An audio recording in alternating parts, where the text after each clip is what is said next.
Well, welcome to Fido Live 95. Wow, doing these a long time.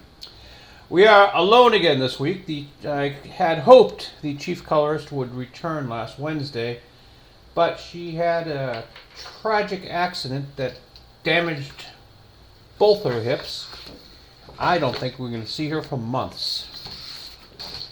So the cartoon will continue to carry on uncolored, and what's even worse, the website fidothecomicstrip.com, there's no May. I don't know how to do it. I never learned how to run the website. So while I'll still be publishing the dailies over there, which is all I can do, until she gets back, the website will not be updated. Alright, we have nothing to go over what the chief colorist has done, because as I just stated, there is no chief colorist. Here is this week. This is Monday the 6th, which would be tomorrow. I've got to quickly get it erased and filmed. Don't have to worry about getting it colored because, well, there's no chief colorist. Anyway, here we go. Bo and Fido. Just putting a collar around Fido's neck. You're going to have to wear this collar, Fido. Why? If you get in trouble, it'll help you out. Really? How? It's got your name and address on it. I'd rather not let that information get out. Got to do some erasures on that and photograph it. Here is Tuesday, continuing with the collar storyline. Why do I have to wear this? If you get lost, it'll help us find you.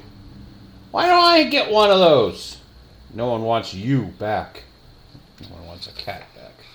Alright, there's the Tuesday. Here is Wednesday. We're bringing back the downstairs cats. They've set up a checkpoint at the bottom of the stairs. Yes. I'm the dog that lives here. See? It says so on my license. Anybody know anything about a dog? No. Let me see that license. And finally, all the cats have been beaten up. I didn't think I was going to get in until I realized I was a dog. Oh, there's Wednesday. Thursday, we continue with the cats. This one I just have to do the background on. All the main characters have been drawn. Surprise inspection! Again. Mr. Bogash, we do not appreciate your behavior in this matter. You must understand that any household possessing a cat must meet certain standards. And Fido's dragging Felicia out in a bag. I think I got a solution for this. Friday, they're in the bar. We'll be doing the inking on this one today. There's Bo, Dino, Cat Boss, and Fido's just coming in. The Cat Boss announces, "This is now a sports bar." Great. Where are the TVs? Do you want a TV? Ooh, that's too bad. Where the sport? Chase the ball, Dino. Sports bar. Here's the Saturday one. We have Fido and Felicia. Felicia looks up to the plant that's been sitting next to the chair. Is this tree edible? Only one way to find out. Yeah, you're right. She's got a leaf. She's munching on it. So, what are you doing today? I was going to go out and pee on the neighborhood trees, but I got lazy and just peed on that one. She drops what she was eating. All right. This is what we're working with this week. I guess we'll go with the, well, let's do the word balloons on the Thursday. Let that dry, then maybe get back to the background. Then we'll do the inking on this. So that means we need to pick out a brush. Let's see. Here are our candidates. Now, since we're going to be doing a lot of detail stuff, let's get a good brush. We went with the black on the back. We've had good work within the past, and it does look like the best brush now. I know I'm going to regret this because this brush has doubled and twinned on me a few times. But okay, this is our weapon for today. Now, as you all know, cartoonists are the dirtiest, filthiest creatures on the face of the planet, so I must wear a glove to keep me from making too much of a mess. And I also like to put down a piece of paper to keep me from smearing the lines too much. I don't think I have to do it just yet for this one because I'm just going to do the word balloons. So why don't we just jump right in? I'm probably not going to do much smearing. Don't worry, I do have pieces of paper I can put down and do that whole bit that I usually do where I talk about television and movies. But let's just get these word balloons in quickly. Let's do that.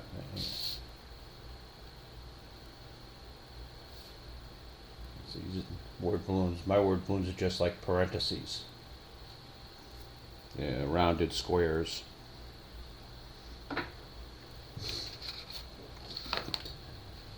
So the chief colorist fell and fractured her left tibia. No, femur. Fractured her left femur. And all the work she had done on the right has also been upset. So they're going to go in, if not today, tomorrow, soon. The original hospital they sent her to, they transferred her to a bigger hospital in Boston. She's in Brigham and Women's in Boston now.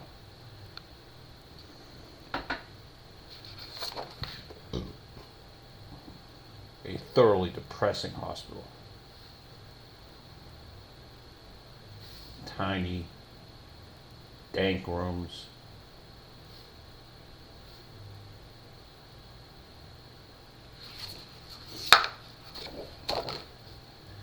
Depressingly dank rooms.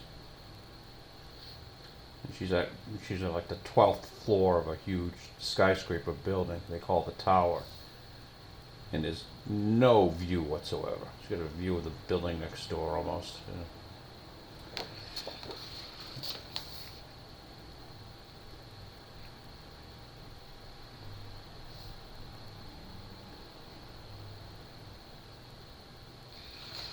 Alright, let's just get the arrows in and we'll just put this aside to dry. The quicker this dries, the quicker we get to the backgrounds. I am horrendously behind this week. I'm going to just barely get out everything in time. And that's going to make it a bigger pressure to get next week's out. So things are falling apart here at Fido the comic strip without our chief colorist.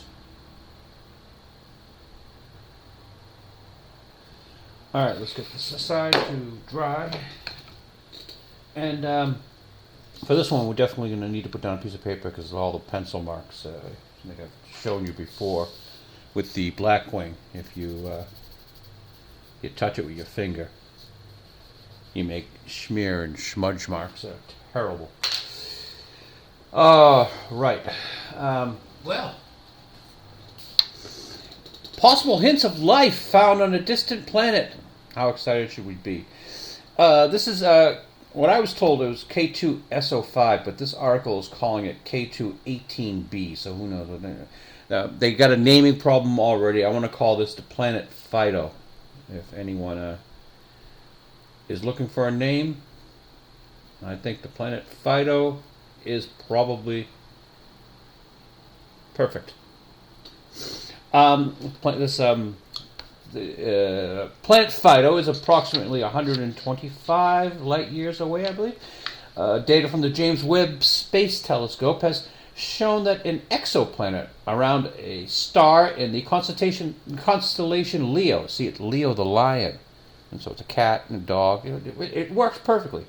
Really, the planet Fido has some chemical markers that, on Earth, are associated with living organisms. But these are vague indications. So how likely is it that this exoplanet harbors life? Using geometry, we can work out that K218b receives about 1.22 kilowatts in solar power per square meter. This is similar to the 1.36 kilowatts of incoming light we receive to Earth, so it's a little bit less. Although there's less energy coming from K218, it evens out because the planet is closer. So far, so good. However, the incoming light calculations doesn't take into account clouds or how reflective the planet's surface is. And these indications suggest that K218b might be the place to go to find alien life. not quite as simple as that, though, as we have no idea how accurate the results are. The method used to determine what is in the atmosphere of an exoplanet involves light from a different source, usually from a star or galaxy, passing through the edge of the atmosphere that is then observed by us. Any chemical compounds will absorb the light in specific wavelengths that can be identified. Imagine it as looking at a light bulb through a glass tumbler. You can see it perfectly when it's empty. If you fill it with water, you can see it pretty well, but there are some optical effects and colorizations which are the equivalent of hydrogen and dust clouds in space. Now imagine you poured red food dye. This might be the equivalent of the main chemical constituent of a planet's atmosphere. But most atmospheres are made of many chemicals. The equivalent of looking for one of them would be like pouring 50 or like maybe more colored food dyes in different amounts into your tumbler and then trying to identify how much of one particular color is present. It's an incredibly difficult task with plenty of room for subjective assessment and errors. So anyway, what can we take from this? The chances of life on exoplanet K2-18b are low, but not impossible. These results will likely not change anybody's opinions or beliefs about extraterrestrial life. Instead, they do demonstrate the advancing ability to look into worlds that are not of our own for more information. Planet Fido in the Leo constellation for your consideration. All right. Also, big in the news. We're hoping to save Star Trek as Paramount goes under, and Skydance was in talks to buy it. A month ago, Paramount and Skydance entered into exclusive talks with the complicated merger that would see the home of Star Trek under new management. That exclusive window ends today without a deal, and it appears one isn't coming. And a competing bid from Sony, backed by Apollo, is reportedly a non-starter. Apollo's a hedge fund financing company, and they pulled in Sony and trying to get regulatory agree. They're not going to allow Sony to buy Paramount. That's never going to happen. But it probably would be better for Star Trek. I don't know. Skydance is completely responsible for all the J.J. Abrams films, and they had last Monday. They had a 9-minute earnings call from Paramount, and they took no questions, nothing. And at the end of the 9 minutes, they fired Bob Bakish, the CEO. So right now, Paramount is just stumbling along on its own, and I had expected. Remember a few weeks ago that I was thinking that perhaps Zaslav from Warner was going to buy it, and then maybe even Comcast. I did the whole thing, the Tale of Two Bobs and all that stuff. But somebody's going to eventually own Paramount. But they have to go it alone for now. Maybe someday we'll get rid of Alex Kurtzman. We can hope that our long national nightmare will be over. On separate news, Gary Biegler from Nerdrotic appeared on the Will Kane show on Fox News. When I heard this, I was saying, the Who show? Shouldn't Will be appearing on Gary's show? This doesn't make sense. But nice to see Gary going up there with the mainstream media, whoever they are. Now, our bigger question here is how... which movie has lost the most for Disney? Now, my candidate always was Indiana Jones 5, where we could say it lost about $294.7 million, and counting. It's probably a lot more than that. They have to sharpen their pencils on this one. And behind that would be The Little Mermaid, which lost $265.2 million. But according to Forbes, I believe, the big loss is the Marvels at $237 million. Now, let's see, 290, 260, 230. I would like everyone to sharpen their pencils more and check this out. Speaking of losses, Secret Invasion I'm just going to say it lost 211.6 million because that's how much it costs to make it. They put it right to streaming. That's just money thrown away. And it never appeared in theaters, never would appear in theaters because it was garbage. But that's a loss. Let's go Ant-Man Quantumania, 192.3 million. And actually, that might be more because they're saying that it costs more to make it, actually.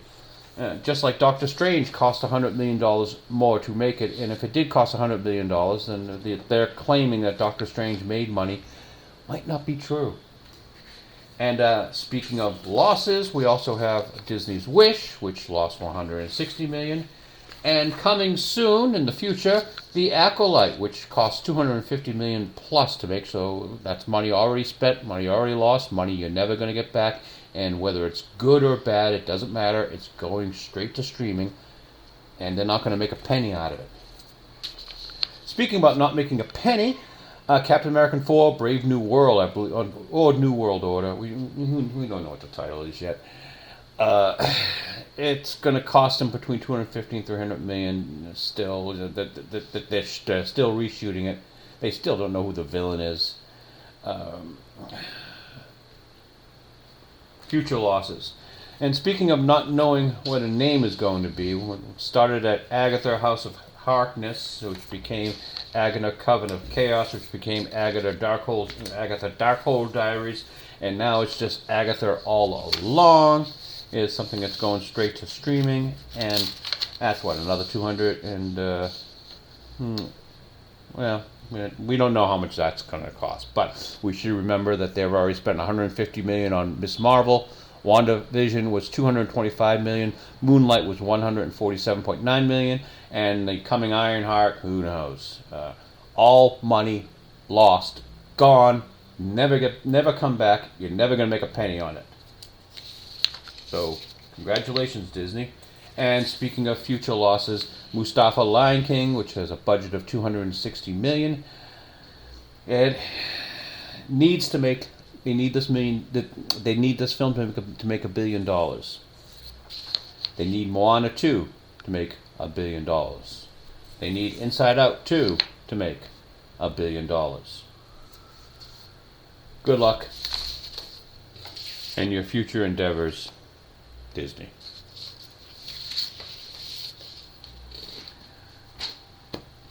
Well, off to non-Disney news. I'm glad to have non-Disney news. The box office for The Fall Guy. I kind of like that my printer really doesn't work well, so I have no trouble whatsoever with showing this photo. You know, I cannot be copyright struck because no one knows what that is a photo of. Made $28 million in their debut. Boo! That doesn't feel good. It cost them what, 130 million, 140, whatever. Yeah, and I don't think it's going to make its money back. And I've heard it's not a bad film. I guess I'll wait till it comes out on streaming.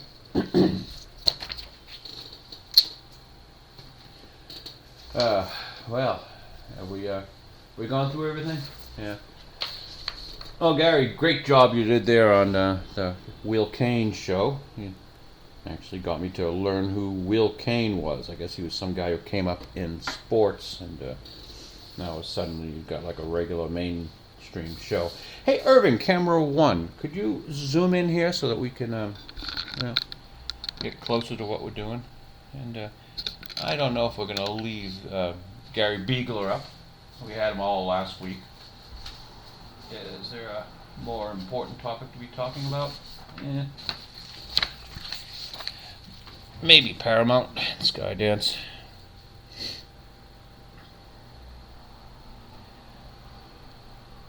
See, Paramount has this huge, wonderful catalog of past films. And since they've already been made, we can do 4K reissues of these things and make more money off stuff you've already done. I don't quite trust you to make new stuff.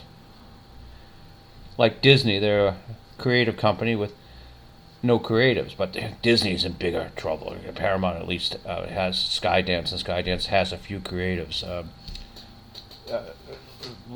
Skydance was started by Larry Ellison. I think he's from Oracle, and Larry has two kids, Megan, who's going off doing women's movie stuff, and David, who was actually an actor in the film Flyboys, but he's basically has been a money man, a financier for Paramount all these years, and Skydance is not only responsible for all the J.J. Abrams Star Trek films, but also Tom Cruise films and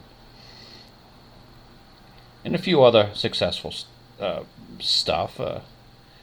He loves movies, so arguably he's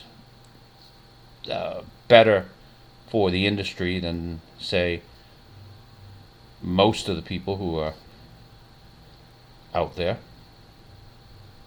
who seem to hate movies and hate their fans. And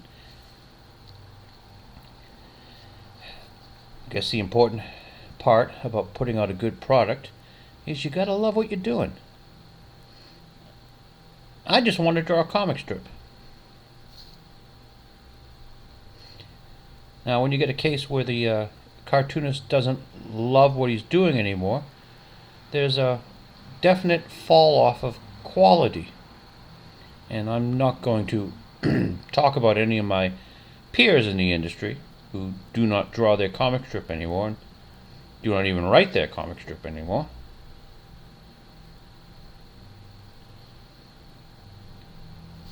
But if you don't love what you're doing, why are you doing it? Life's too short.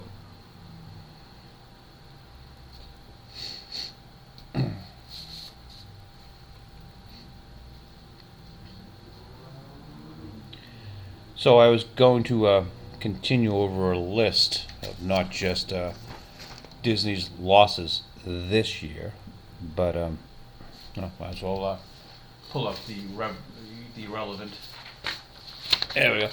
I was going to go over a list of not only Disney's losses this year, but Disney's losses since things started going wrong. Say things probably started going wrong around 2016 to 2017 or so. But let's see. Well, let's not forget Lightyear, which came out last year, 2022, and they lost $182 million on that. The Jungle Cruise, which came out in 2021, they lost $190 million on that. The Lone Ranger, which came out in 2013, which is long before what I'm saying things started going wrong, but I guess they started going wrong earlier than that. The Lone Ranger lost $190 million. The Haunted Mansion, which came out 2023, lost even $200 million. Strange World came out in 2022. That lost $201 million. John Carter, which came out in 2012, even earlier, a long time ago. John Carter lost $244 million. There's a Pixar film called Onwards that Disney's involved with. I'd never heard of it, actually. They lost $267 million. Let's not forget the live-action Mulan, which covered itself with disgrace and $330 million in losses in 2020. I think Mulan is the loss leader at this point, but I don't think they've done a correct accounting of Indiana Jones yet. Like Kathleen Kennedy, when they said Mulan lost 330, she says, "Hold my beer. I can lose a lot more than that easily." Ant-Man and the Wasp: Quantumania, as we've already stated, has lost 192.3 million, and what's even more damaging would be the loss of faith in the Disney product. A film like Mustafa, The Lion King, that's coming out, could probably get away with eke out a small profit just because it has the Lion King story in the background and the love of the characters and the love of Disney. But parents, just like with Inside Out 2, are probably not going to take their kids to these films because what Disney has done to their reputation. Already, Mustafa has earned the ire of the internet to the point where Disney has turned off the comments section. I think someone once said that you can tell when a ruler has become a tyrant when they kill the court jester. So Mustafa probably could have eked out a box office. At least they're not sending it straight to streaming. They're going to try to make some money on it. Moana 2 Moana 2 was going to go straight to streaming.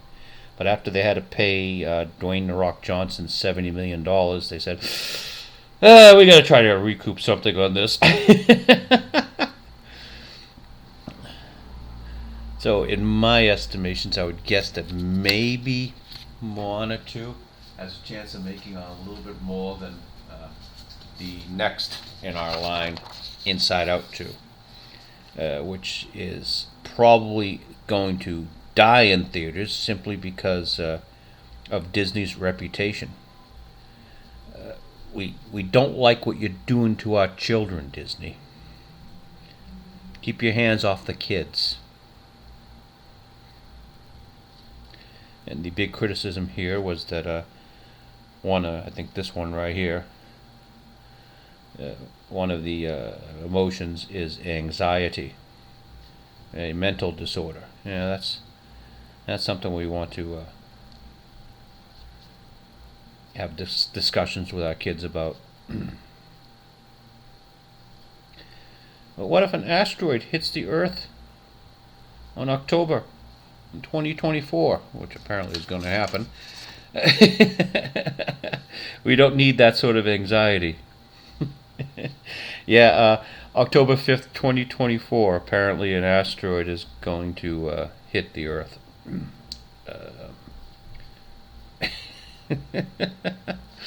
So get your anxiety up on that one, huh?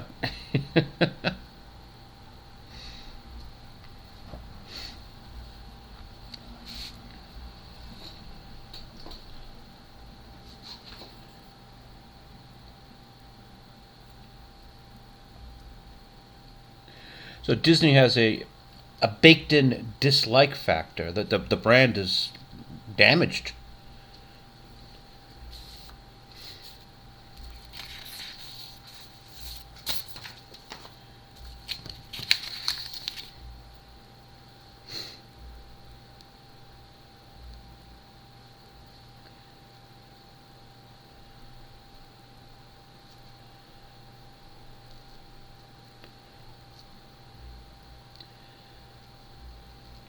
But you heard it here first, folks. There's life on another planet,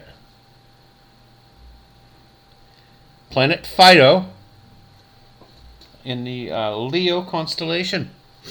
126 light years away, I believe, or something around that measurement.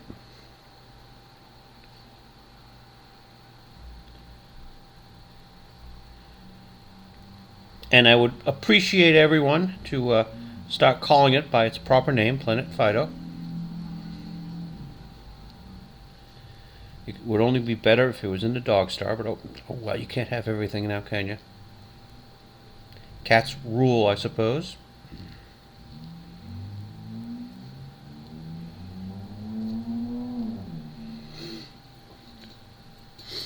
I should come up with some sort of Fido joke for the Planet Fido.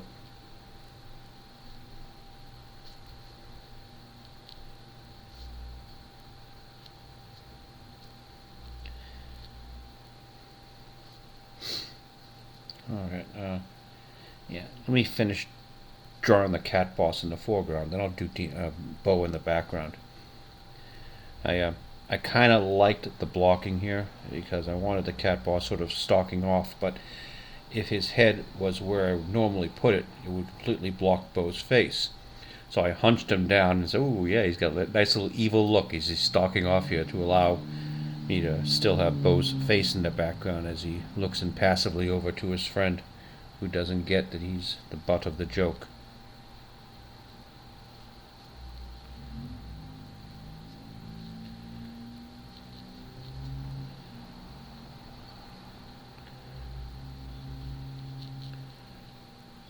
So yes, good body language acting here on the cat boss. And it just came up because I had to move his head.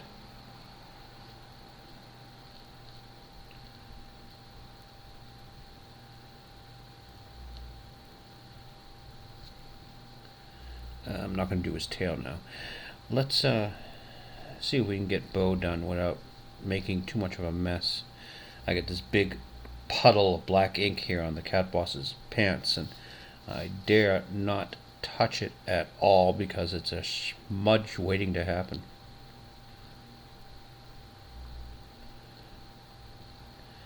So we have some real production nightmares here at Fido the comic strip. The website is now almost defunct. I'm just posting the dailies there and then erasing them forever. But when the chief colorist comes back, I guess she's going to color the back catalog and replace all the black and whites anyway. So maybe the black and whites will be collectors' NFTs. Because they're not going to exist once she gets back.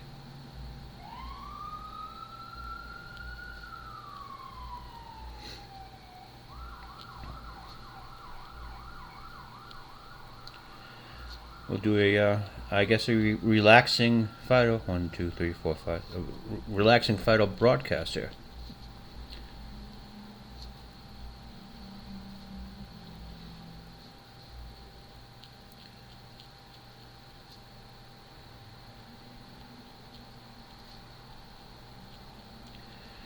Oh, Paramount is basically Disney without an amusement park. Disney's only been able to survive this long because they're making they're floating the books, so that they're cooking the books, but they're getting income from the parks, which they're just bleeding dry and not doing the right thing with. Park attendance is way down because I think there were a single number amounts of rides that were working a couple of days ago. One of my friends online was pointing out live how many just walk-on rides there were and how many rides were out of commission.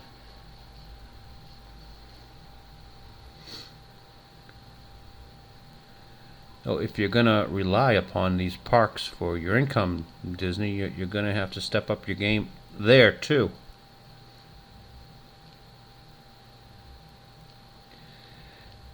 But I don't think they're repairable anymore. It's a creative company without creatives. They probably should just retreat to the parks and try to get your money back by becoming a company that licenses their stuff out to other streaming networks. Get rid of Disney Plus. Try to make money on everything you make. They're not even trying to make money on Star Wars anymore. Everything goes right to streaming. And as we reported last week, they have not made enough to pay back George Lucas. And at the rate they're going, they never will.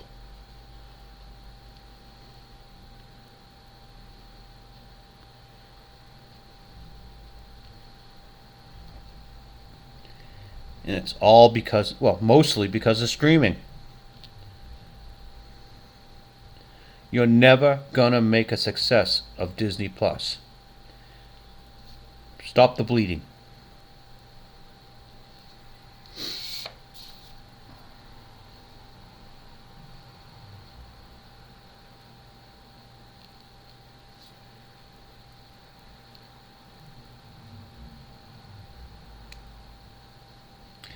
So why is Fido here? It's his comic strip. He doesn't have any lines. He barely. He doesn't. He's not balancing out the panel at all. In fact, he's probably drawing the eye away from the main center of attention. Oh well.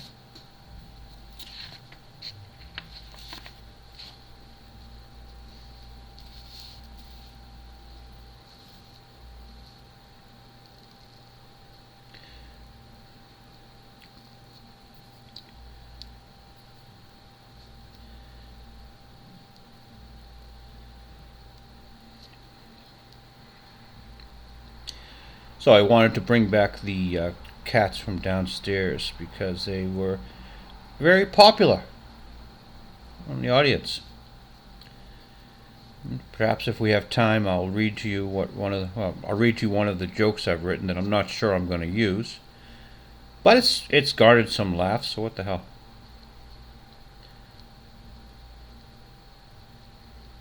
See, do I have my book? Yeah, I got my book right up there. Let me do it now while I'm thinking of it. Let's see. I think I have it. Yeah, here we go. So, the crazy cat lady Catherine is doing some sort of commercial, I suppose. She says, "As a pet parent, the nutritional standards of what I feed my cats are important." And the cats are yelling, "Meat! We need meat!" Catherine continues, "I only want to serve them the finest food possible." Cat, "We're starving!" "That's why I choose Happy Cat brand vegetarian cat food." "Hey, there's a mouse! I saw it first! It's mine!" That's the genesis, more or less, of the joke. Yeah. My cat is a vegetarian.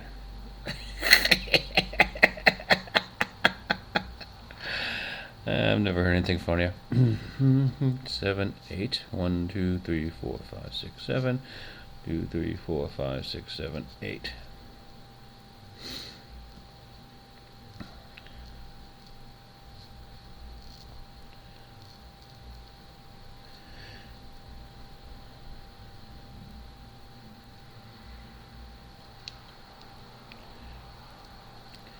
But I like having the crazy cat lady downstairs, Mrs. Abraham's daughter, because Mrs. Abraham has been an underutilized character in this particular comic strip. She was a bigger character in the original strip that this was based on. The strip was called Pests, where rather than a dog, it was a rat. But no one recognized it as a rat. And in fact, Mr. Abraham, the husband of Mrs. Abraham, obviously, thought he was just a neighborhood kid.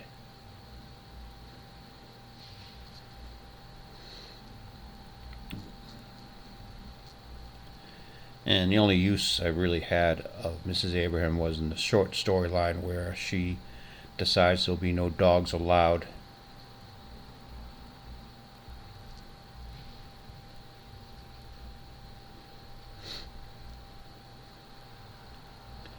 But she was always set up to have Felicia as her cat. And I eventually just moved Felicia upstairs because I could write cat jokes. And the rest is history. I had to come up with an excuse why Felicia was upstairs, and I said, "Well, Miss Abraham's an older lady. She's getting ill." And a few jokes that I did where we showed Mrs. Abraham's declining mental facilities really weren't all that funny. It was just the cat taking advantage of the old lady, getting more food and stuff like that. And it's like,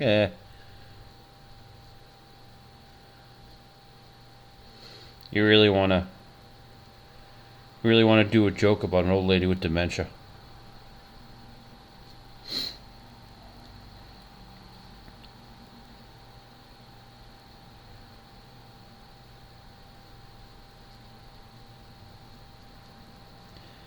just approaching that age where she's like almost too far, almost gone too far. I have female friends who are like that. Once a woman gets a cat, something just changes in her. Her fur baby.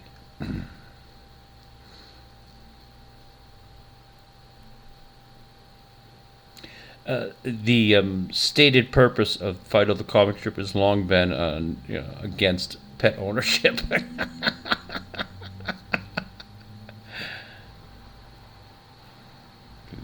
4, 5, 6.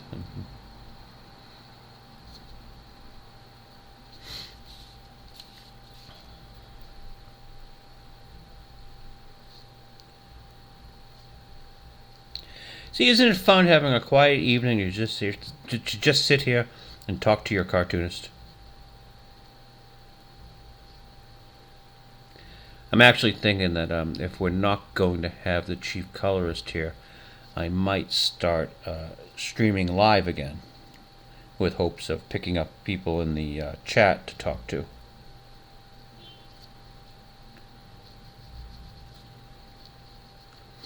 I don't think. I'm not sure whether I'll do that, because I can't draw like this and read a chat screen.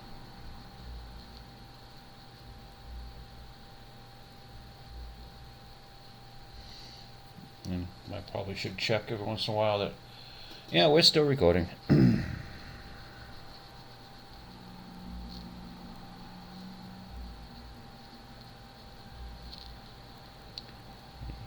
The brush is starting to do double lines on me, but this is a good place for it to be doing double lines.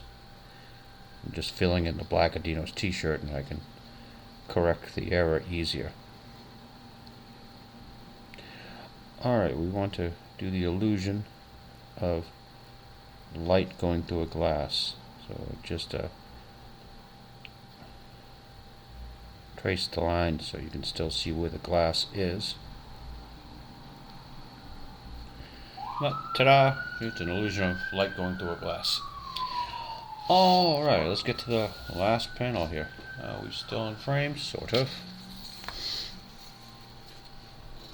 Yeah, it works. Slightly better camera work from Irving this week, although now looking at it, I think I spoke too soon.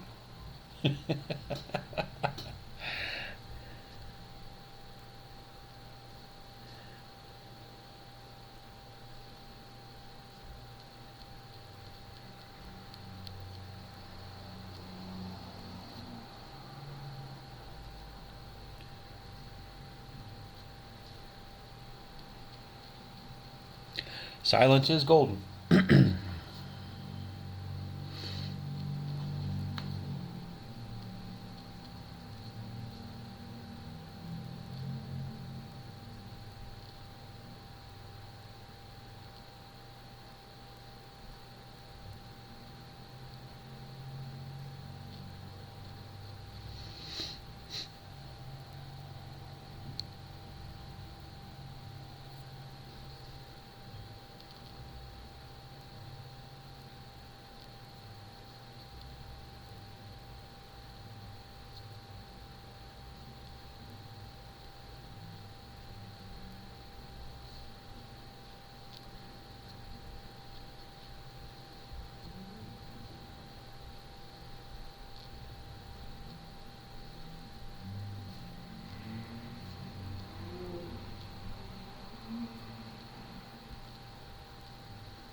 One of the great things about a brush is you can get a lot of ink on the page very quickly. I used to use a quill pen, and you would dip it, and you would never get this much distance out of a quill pen that you get out of a brush once you get it really sopped up with ink.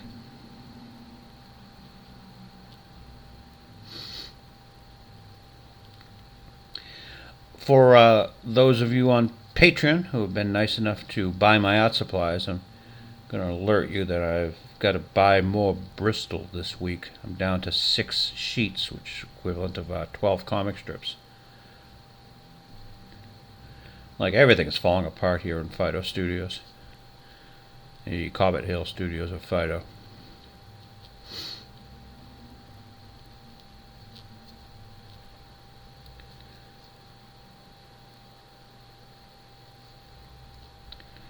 And the closed captioning has yet to figure out how to spell Fido. It's Phydeaux. Fido.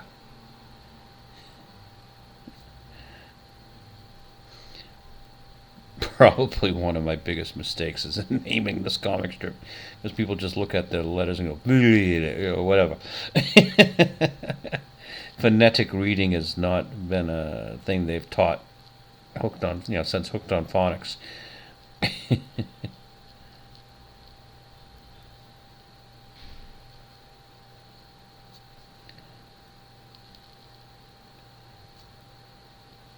If you are watching this on YouTube, can I please ask you to give me a subscription? I'm very close to monetization, and that would help me buy stuff like paper and ink and brushes, all of which I'm going to need this month. Only become a patron if you like this comic strip and you want me to continue doing it. Is we are at sort of a crisis point now without the chief colorist.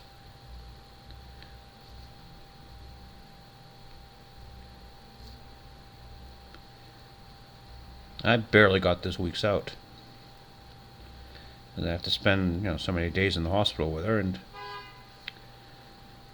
I'm up all night long. I don't go to bed till 6 in the morning.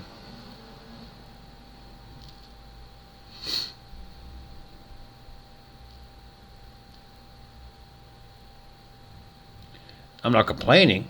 It's better than tearing shingles off a roof.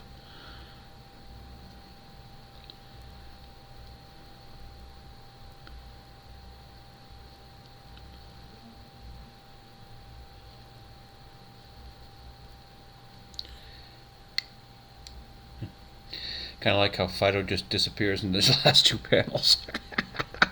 He said to do his appearance.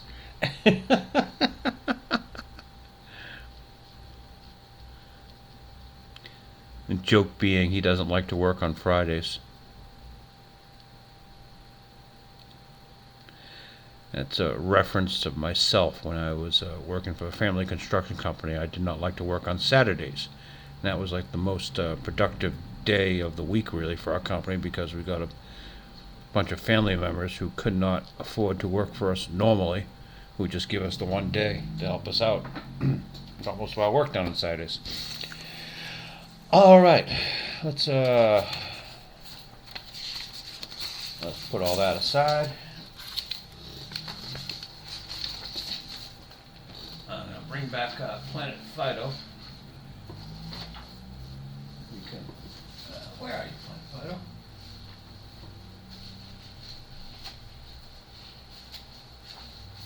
Ah, there we go. Usually, whenever I write something down, that's what becomes the title. And I guess I wasn't even thinking. So we're going to call this, I guess we'll use their name, K218B equal. So we'll call it K218B equals Planet Fido. What do you think? Will that make a title, or should we just call it Planet Fido? Irving, camera 1, zoom up for a little bit.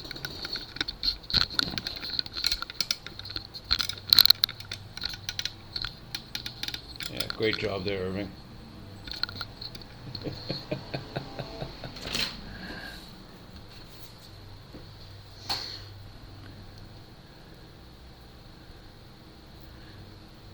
I like to put the title up here so I don't forget it.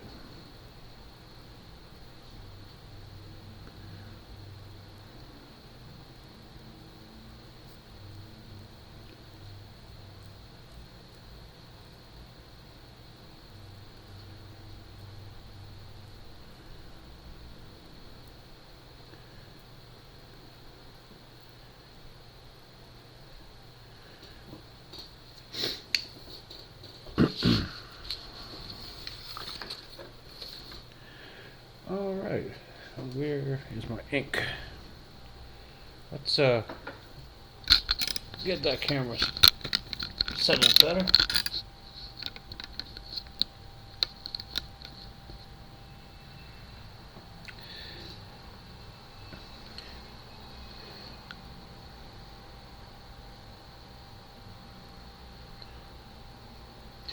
Now, how many comic strips talk about dogs peeing, huh?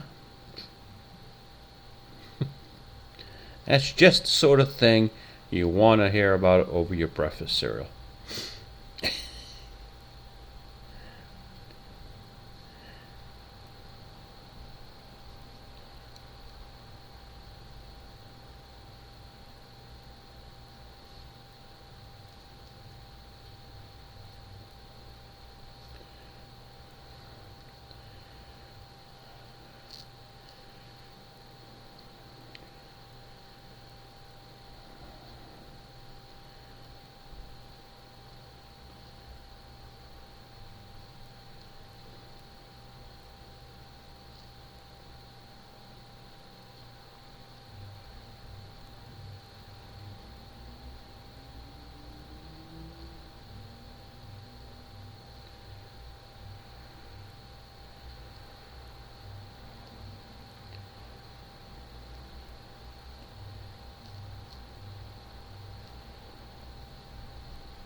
Why are these astronomers so unimaginative in their names? K218b, yeah, that rolls right off the tongue.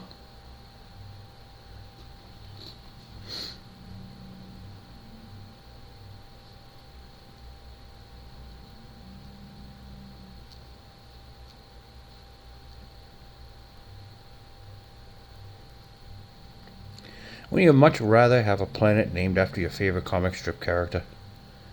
And Planet Snoopy, Planet Garfield.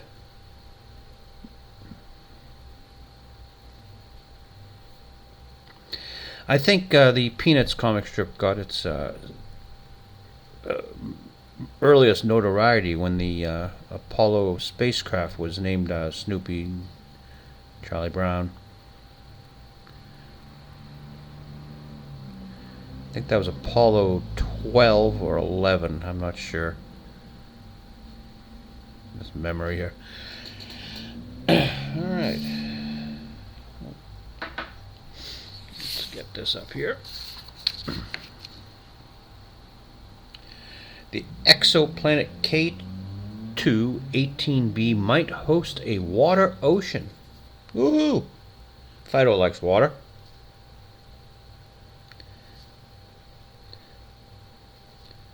In fact, dogs smell best when they're wet.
Talk amongst yourselves.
Now, Felicia really has to sell this.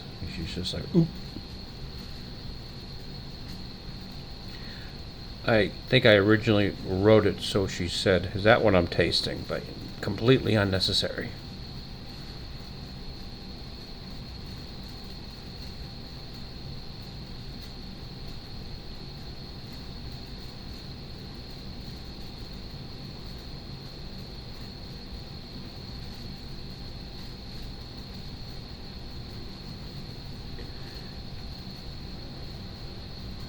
And we should get the whiskers to go up.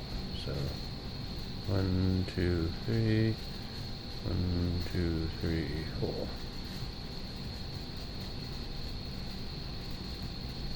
So of an oop moment.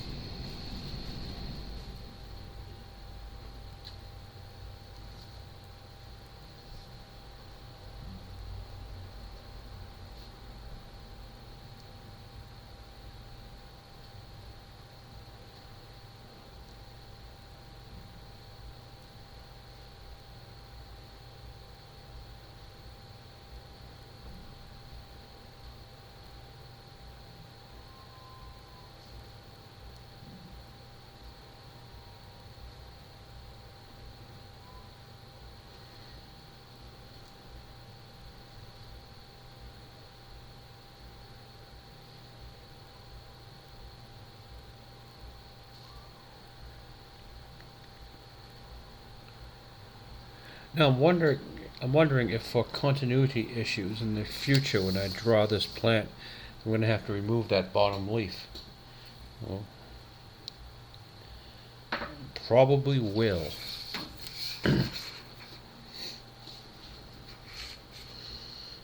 Part of the reason to have this piece of paper up here, it tells me more or less what the camera can see.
Alright.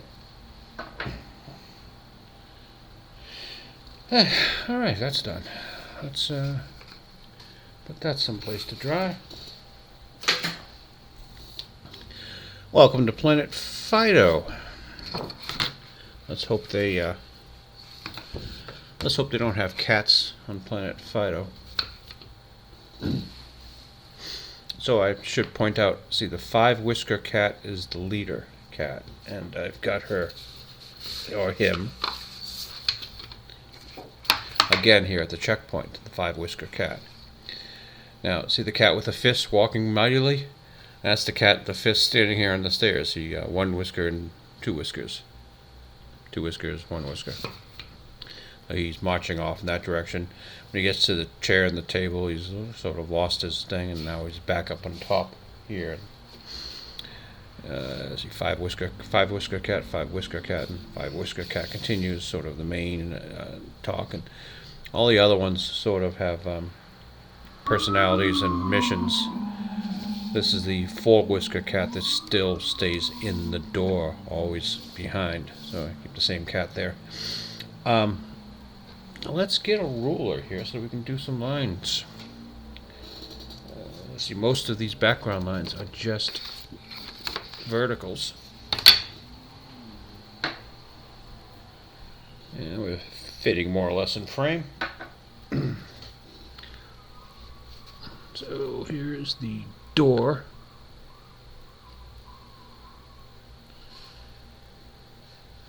You can see just behind, underneath his elbow here, underneath his armpit, the doorknob. You can't forget little details like that.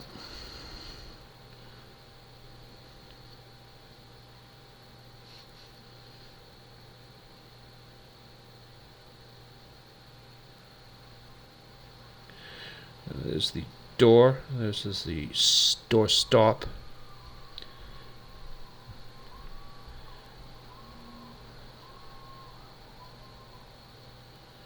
And then the remainder of the frame. Now I've drawn hinges, but I didn't do the hinge here yet. I'll have to go back later on and do the hinge.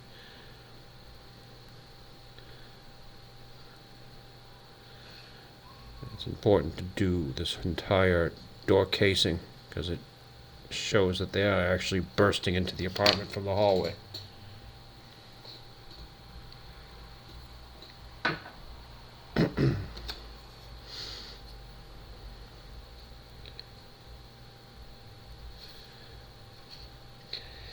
Guess anyone asks what this little thing is down here. This is Fido's doggy door.